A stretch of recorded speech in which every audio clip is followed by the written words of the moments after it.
नमस्कार, जय हिंद दोस्तों।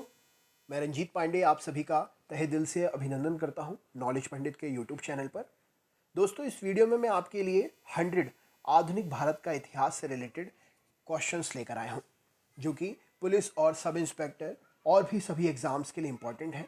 तो आप पूरा वीडियो देखिए। चैनल पर अगर आप हमारे नए हैं तो हमारे चैनल को सब्सक्राइब ज़रूर कर लें, जिससे आपको रोज़ के वीडियोज़ की नोटिफिकेशन मिल सके। लाइक करना ना भूलें, क्योंकि आपके द्वारा लाइक किया हुआ हर वीडियो हमारे लिए मोटिवेशन देता है कि आपके लिए और मेहनत करें। और अपने ग्रुप में शेयर ज़रूर करिएगा, जिससे और नए दोस्त हमारे चैनल से हमारे इस वीडियो से जुड़ें। तो चलिए शुरू करते हैं। आधुनिक भारत का इतिहास, मोस्ट इंपॉर्टेंट क्वेश्चन, 100 क्वेश्चंस है। सबसे पहला प्रश्न है, किसके काल में बोर्ड ऑफ रेवेन्यू की स्थापना हुई थी? तो हेस्टिंग के कार्यकाल में बोर्ड ऑफ रेवेन्यू की स्थापना हुई थी। किस अंग्रेज को प्रशासनिक सेवा का जनक कहा जाता है? तो लॉर्ड कॉर्नवालिस को प्रशासनिक सेवा का जनक कहा जाता है। कलकत्ता में स्थित फोर्ट विलियम कॉलेज की स्थापना किसने की? तो लॉर्ड वेलेजली ने कलकत्ता में स्थित फोर्ट विलियम कॉलेज की स्थापना की थी। टेंसी एक्ट या काश्तकारी अधिनियम कब लागू हुआ? तो 1822 में टेंसी एक्ट या काश्तकारी अधिनियम लागू हुआ था। बैरकपुर में सैन्य विद्रोह कब आरंभ हुआ? तो 1824 में बैरकपुर में सैन्य विद्रोह आरंभ हुआ था।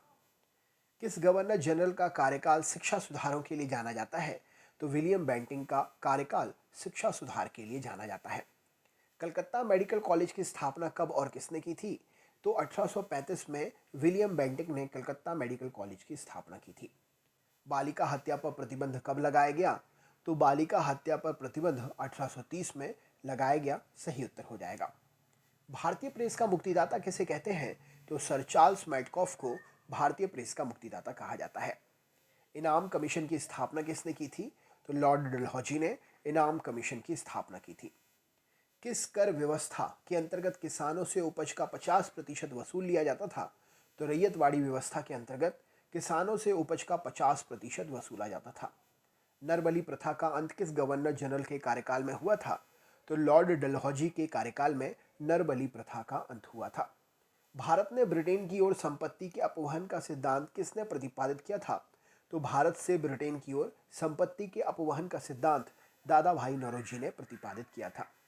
भारत में टेलीग्राफ लाइन की किसके द्वारा शुरू की गई थी? तो भारत में टेलीग्राफ लाइन लॉर्ड डलहौजी के द्वारा आगरा और कलकत्ता के बीच में सबसे पहले शुरू की गई थी। भारत में पहली सूती वस्त्र मिल कहाँ स्थापित की गई थी? तो मुंबई में भारत में पहली सूती वस्त्र मिल स्थापित हुई थी। भारत में अंग्रेजों की लूट किस महत्वपूर्ण घटना के बाद शुरू हुई? तो प्लासी के युद्ध के बाद भारत में अंग्रेजों की लूट शुरू हुई थी। भारत में प्रथम रेलवे लाइन किसने बिछवाई थी? तो जॉर्ज क्लॉर्क ने सबसे पहले भारत में रेलवे लाइन बिछवाई थी। किसके समय में बिछी थी वो अलग बात है, किसने बिछवाई थी अलग क्वेश्चन है। भारत में ब्रिटिश भू राजस्व प्रणाली का अधिक लाभ किससे प्राप्त हुआ? तो जमींदारों को भारत में ब्रिटिश भू राजस्व प्रणाली का अधिक लाभ प्राप्त हुआ। किसके द्वारा बंगाल और बिहार में स्थायी बंदोबस्त का शुभारंभ हुआ? तो लॉर्ड कॉर्नवालिस के द्वारा बंगाल और बिहार में स्थायी बंदोबस्त का शुभारंभ हुआ। रैयतवाड़ी व्यवस्था कब लागू की गई? तो 1820 में रैयतवाड़ी व्यवस्था लागू की गई थी। पहली बार औपचारिक रूप से महालवाड़ी प्रथा कब लागू हुई? तो 1822 में पहली बार औपचारिक रूप से महालवाड़ी प्रथा शुरू हुई थी। अंग्रेजी शासन में कौन सा क्षेत्र अफीम उत्पादन के लिए प्रसिद्ध था? तो अंग्रेजी शासन में बिहार अफीम उत्पादन के लिए प्रसिद्ध क्षेत्र था। 18वीं सदी में बंगाल के वस्त्र उद्योग के पतन का कारण क्या था? तो ब्रिटेन को निर्यात करने वाले माल पर उच्च तट कर लगाना 18वीं सदी में बंगाल में वस्त्र उद्योग के पतन का मुख्य कारण था। नील कृषकों की दुर्दशा पर लिखी गई पुस्तक नील दर्पण के लेखक कौन थे? तो नील कृषकों की दुर्दशा पर लिखी गई पुस्तक नील दर्पण के लेखक दीनबंधु मित्रा जी थे। अंग्रेजों द्वारा प्रथम कहवा बागान कहाँ पर लगाया गया? तो अंग्रेजों के द्वारा प्रथम कहवा बागान वायनाड जनपद में लगाया गया था। भारत में अंग्रेजों के प्रथम जनगणना किसके कार्यकाल में हुई थी? तो भारत में अंग्रेजों के समय प्रथम जनगणना लॉर्ड मेयो के समय में हुई थी। सर टॉमस मुनरो किस भू राजस्व बंदोबस्त से संबंधित थे? तो रैयतवाड़ी बंदोबस्त से सर टॉमस मुनरो जो है संबंधित थे। स्थायी बंदोबस्त के तहत जमींदारों को पूरे राजस्व का कितना प्रतिशत राज्य को देना तय हुआ था? तो स्थायी बंदोबस्त के अंतर्गत जमींदारों को पूरे राजस्व का 89% राज्य को देना तय हुआ था। भारत में भारतीयों द्वारा 1881 में स्थापित तथा उनके प्रबंध में चलाने वाला समिति देयता का प्रथम बैंक कौन सा था? तो भारत में भारतीयों के द्वारा 1881 में स्थापित बैंक था अवध कमर्शियल बैंक। अंग्रेजों द्वारा पहली बार स्थायी बंदोबस्त कहां पर लागू हुआ? तो अंग्रेजों द्वारा पहली बार स्थायी बंदोबस्त मद्रास प्रेसिडेंसी और बम्बई प्रेसिडेंसी में लागू हुआ था। भारत में इस्पात का उत्पादन सर्वप्रथम कब शुरू हुआ था? तो 1913 में भारत में इस्पात का सबसे पहले उत्पादन शुरू हुआ था। रेल विभाग के लिए पृथक रूप से रेल बजट कब आरंभ हुआ? तो 1924 में रेल विभाग के लिए पृथक रूप से रेल बजट शुरू हुआ था। भारत में विकेंद्रीकरण का शुभारंभ किसके समय में हुआ? तो भारत में विकेंद्रीकरण का शुभारंभ लॉर्ड मेयो के समय में हुआ था। भारत और इंग्लैंड में आर्थिक हित के प्रत्येक क्षेत्र टकराते हैं, यह कथन किसका है? तो भारत और इंग्लैंड के आर्थिक हित के प्रत्येक क्षेत्र आपस में टकराते हैं, जवाहरलाल नेहरू का ये कथन था। Poverty and un British rule in India पुस्तक के लेखक कौन थे? तो Dadabhai Naoroji poverty and un British rule in India के लेखक थे। भारत में आधुनिक उद्योगों की स्थापना कब प्रारंभ हुई? तो 1850 में भारत में आधुनिक उद्योगों की स्थापना प्रारंभ हुई थी। भारत में रेलवे की स्थापना को आधुनिक उद्योग की अग्रदूत या जननी की संज्ञा किसने दी? तो भारत में रेलवे की स्थापना को कार्ल मार्क्स ने आधुनिक उद्योग की अग्रदूत या आधुनिक उद्योगों की जननी की संख्या दी, क्योंकि रेलवे ने बहुत हेल्प की आने के बाद में। भारत में पहली पटसन मिल कहाँ पर स्थापित हुई थी? तो रिशरा नामक स्थान जो कि बंगाल में है, भारत में पहली पटसन मिल स्थापित हुई थी। सर्वप्रथम लौह इस्पात उद्योग की स्थापना कहाँ पर हुई थी? तो बिहार में सबसे पहले लौह इस्पात उद्योग की स्थापना हुई थी। कांग्रेस के कराची अधिवेशन जो कि 1931 में हुआ था, उसका अध्यक्ष कौन था? तो सरदार वल्लभ भाई पटेल जी 1931 के कांग्रेस के कराची अधिवेशन के अध्यक्ष थे। भारत में अंग्रेजों को भूमि खरीदने और बसने की अनुमति कब मिली थी? तो 1833 में भारत में अंग्रेजों को भूमि खरीदने और बसने की अनुमति मिली थी। The economic history of India नामक पुस्तक किसने लिखी है? तो रमेश चंद्र दत्त ने the economic history of India नामक पुस्तक लिखी है। 1938 में भारतीय राष्ट्रीय कांग्रेस के अनुरोध पर राष्ट्रीय योजना समिति बनाई गई, उसके अध्यक्ष कौन थे?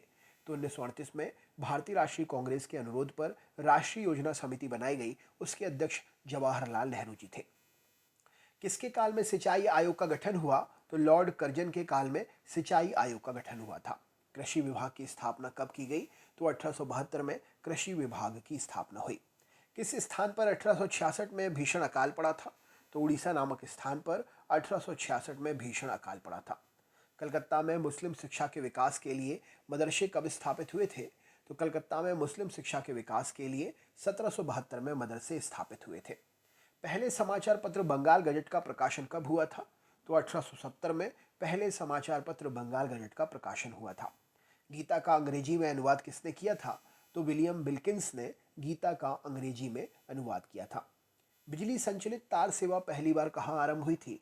तो कलकत्ता एवं आगरा के मध्य बिजली संचालित तार सेवा सबसे पहले शुरू हुई थी। बनारस संस्कृत विश्वविद्यालय के संस्थापक कौन थे? तो जोनाथन डंकन बनारस संस्कृत विश्वविद्यालय के संस्थापक थे। प्रशासनिक अव्यवस्था के आधार पर डलहौजी ने कौन सा राज्य ब्रिटिश साम्राज्य में मिलाया था? तो अवध को प्रशासनिक अव्यवस्था के आधार पर डलहौजी ने ब्रिटिश राज्य में मिलाया था। आधुनिक भारत में शिक्षा प्रणाली की नींव कब पड़ी? तो 1835 में आधुनिक भारत में शिक्षा प्रणाली की नींव पड़ी थी। भारत में डाक टिकट कब आरंभ हुए? तो लॉर्ड डलहौजी के समय में भारत में डाक टिकट आरंभ हुए थे। अवध के स्वायत्त राज्य की स्थापना किसने की थी? तो अवध के स्वायत्त राज्य की स्थापना शादत खान बुरहान उन मुल्क ने की थी। सुरक्षा प्रकोष्ठ नीति किससे संबंधित है? तो वॉरेन हेस्टिंग के समय में सुरक्षा प्रकोष्ठ नीति चली थी। किस भारतीय को रॉबर्ट क्लाइव ने बिहार का दीवान बनाया था? तो राजा शिताब राय को रॉबर्ट क्लाइव ने बिहार का दीवान बनाया था।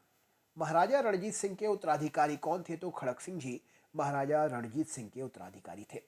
स्थायी बंदोबस्त का सिद्धांत किसने दिया था? तो लॉर्ड कॉर्नवालिस ने स्थायी बंदोबस्त का सिद्धांत दिया था। सहायक संधि प्रणाली के जनक कौन थे?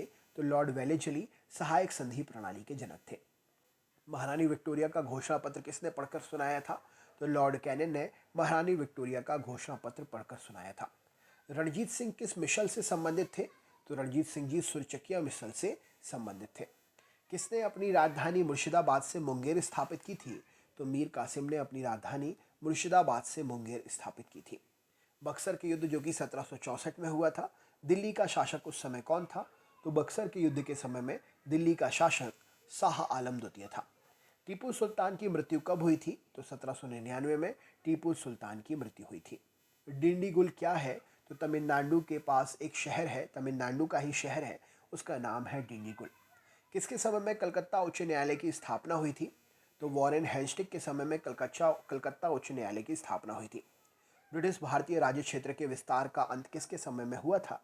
तो ब्रिटिश भारतीय राज्य क्षेत्र के विस्तार का अंत डफरिन के समय में हुआ था। ठगों का दमन किसने किया था? तो कर्नल स्लीमेन ने ठगों का दमन किया था। ग्रामीण जाटों को एक सैनिक शक्ति के रूप में किसने संगठित किया था? तो चूड़ामन या शूरामणि जी ने ग्रामीण जाटों को एक सैनिक शक्ति के रूप में संगठित किया था। जाट का राजा या जाटों का अफलातून आदरणीय या विद्वान व्यक्ति किसे कहा गया है? तो सूरजमल जी को जाटों का अफलातून एवं आदरणीय व विद्वान व्यक्ति के संज्ञा से समाजा गया है। लोहगढ़ नामक किला किसने बनवाया था? तो बंदा बहादुर ने लोहगढ़ नामक किला बनवाया था। किस मुगल बादशाह के आदेश पर बंदा बहादुर की हत्या कर दी गई थी? तो फरुख सियार के आदेश पर बंदा बहादुर की हत्या कर दी गई थी। पंजाब में सिख राज्य का संस्थापक कौन था? तो रणजीत सिंह पंजाब में सिख राज्य के संस्थापक थे। रणजीत सिंह ने किस स्थान पर अधिकार करने के बाद महाराजा की उपाधि धारण की? तो रणजीत सिंह ने लाहौर पर अधिकार करने के बाद महाराजा की उपाधि धारण की थी। रणजीत सिंह जी और अंग्रेजों के बीच में कौन सी संधि हुई थी? तो अमृतसर की संधि रणजीत सिंह और अंग्रेजों के बीच में हुई थी। अमृतसर की संधि किस नदी के दोनों ओर के राज्य क्षेत्रों के बीच में सीमा निर्धारित करती थी? तो अमृतसर की संधि सतलज नदी के दोनों ओर के राज्य क्षेत्रों के बीच में सीमा निर्धारित करती थी। भारत के किस गवर्नर जनरल के समय सिंध का विलय अंग्रेजी राज्य में हुआ? तो लॉर्ड एलन बरो के समय में सिंध का विलय अंग्रेजी राज्य में हुआ था। सिंध विजय का श्रेय किसे दिया जाता है? तो सर चार्ल्स नेपियर को सिंध की विजय का श्रेय दिया जाता है। भारत में सहायक संधि का जन्मदाता कौन है? तो डुप्ले भारत में सहायक संधि का जन्मदाता है। सहायक संधि को सुनिश्चित एवं व्यापक स्वरूप किसने प्रदान किया? तो लॉर्ड वेलेजली ने सहायक संधि को सुनिश्चित और व्यापक स्वरूप प्रदान किया था। पंजाब के राजा रणजीत सिंह की राजधानी कहाँ थी? तो लाहौर पंजाब के राजा रणजीत सिंह की राजधानी थी। गोद तथा प्रतिबंध किस गवर्नर जनरल ने लगाया था? तो गोद प्रथा पर, माफ करिएगा, गोद प्रथा पर प्रतिबंध लॉर्ड डलहौजी ने लगाया था, जो कि राज्यों को या प्रत्येक रियासतों को एक दूसरे गोद लिया करते थे उससे। डेनमार्क की प्रथम व्यापारिक कंपनी का गठन कब हुआ था? तो 1616 में डेनमार्क की प्रथम व्यापारिक कंपनी का गठन हुआ था। वॉन्डी वॉश के युद्ध में अंग्रेजों का नेतृत्व किसने किया था? तो सर आयरकूट ने वॉन्डी वॉश के युद्ध में अंग्रेजों का नेतृत्व किया था। चंद्रनगर की बस्ती फ्रांसीसियों को किसने भेंट की थी? तो शाइस्ता खान ने चंद्रनगर की बस्ती फ्रांसीसियों को भेंट की थी। मुगल बादशाह ने किसे नवाब की पदवी प्रदान की थी? तो मुगल बादशाह ने डुप्ले को नवाब की पदवी दी थी। पौंडीचेरी का गवर्नर जनरल बनने से पूर्व डुप्ले कहाँ का गवर्नर नियुक्त हुआ था? तो पौंडीचेरी का गवर्नर जनरल बनने से पहले डुप्ले चंद्रनगर का गवर्नर जनरल नियुक्त हुआ था। डुप्ले के बाद पौंडीचेरी का गवर्नर जनरल कौन बना था? तो डुप्ले के बाद में पौंडीचेरी का गवर्नर जनरल गोडेहू बना था। पुर्तगालियों ने गोवा पर कब अधिकार कर लिया था? तो पुर्तगालियों ने गोवा पर 1510 में अधिकार कर लिया था। पुर्तगालियों ने सर्वप्रथम भारत में कौन सी फसल की खेती आरंभ की थी? तो पुर्तगालियों ने भारत में सबसे पहले तंबाकू की खेती शुरू की थी। किसके शासनकाल में अंग्रेजों ने दिल्ली पर कब्जा किया था? तो शाह आलम द्वितीय के शासनकाल में अंग्रेजों ने दिल्ली पर कब्जा किया था। मुंशी शिवगांव की संधि किस युद्ध के पश्चात हुई? तो मुंशी शिवगांव की संधि पालखेड़ा युद्ध के बाद में हुई थी। संगोला की संधि कब हुई थी? तो संगोला की संधि 1750 में हुई थी। इलाहाबाद की संधि कब हुई थी? तो 1765 में इलाहाबाद की संधि हुई थी। ईस्ट इंडिया कंपनी को मान्यता कब मिली? तो सन 1600 में ईस्ट इंडिया कंपनी को मान्यता मिली थी। पौंडीचेरी की स्थापना कब हुई? तो 1674 में पौंडीचेरी की स्थापना हुई थी। पौंडीचेरी की स्थापना किसने की थी? तो फ्रांसिस मार्टिन ने पौंडीचेरी की स्थापना की थी। अंग्रेजों ने पौंडीचेरी को फ्रांसीसियों से कब छीना था? तो 1761 में अंग्रेजों ने पौंडीचेरी को फ्रांसीसियों से छीना था। रॉबर्ट क्लाइव का उत्तराधिकारी कौन था? तो वॉरेन हेस्टिंग रॉबर्ट क्लाइव का उत्तराधिकारी था। भारत का प्रथम गवर्नर जनरल कौन था? तो लॉर्ड विलियम बेंटिंग भारत का प्रथम गवर्नर जनरल था। राज्य हड़प नीति या राज्य क्षय किसके द्वारा लागू हुआ था? तो लॉर्ड डलहौजी के द्वारा राज्य हड़प नीति या राज्य क्षय लागू हुआ था। राज्य हड़प नीति के अंतर्गत कौन से भारतीय राज्य कब्जे में किए गए थे? तो राज्य हड़प नीति के अंतर्गत झांसी, नागपुर, सतारा, जयपुर, अवध और संबलपुर, ये भारतीय राज्य जो है कब्जे में किए गए थे। भारत का प्रथम वायसराय कौन था? तो लॉर्ड कैनिन भारत का पहला वायसराय था। तीसरे आंग्ल मैसूर युद्ध को रोकने के लिए टीपू सुल्तान ने कौन सी संधि की थी? तो तीसरे आंग्ल मैसूर युद्ध को रोकने के लिए टीपू सुल्तान ने श्रीरंगपट्टनम की संधि की थी। 1757 में क्लाइव ने किसे पराजित किया था? तो 1757 में क्लाइव ने सिराजुद्दौला को पराजित किया था। प्लासी के युद्ध में अंग्रेजी सेना नेतृत्व किसने किया था? तो प्लासी के युद्ध में अंग्रेजी सेना का नेतृत्व रॉबर्ट क्लाइव ने किया था। तो दोस्तों ये थे आपके 100 क्वेश्चन। कैसा लगा वीडियो कमेंट करके ज़रूर बताएं। चैनल पर नए हैं तो सब्सक्राइब करना ना भूलें और शेयर और लाइक ज़रूर करिएगा। मिलते हैं नेक्स्ट वीडियो में। अपना ख्याल रखें। जय हिंद, जय भारत।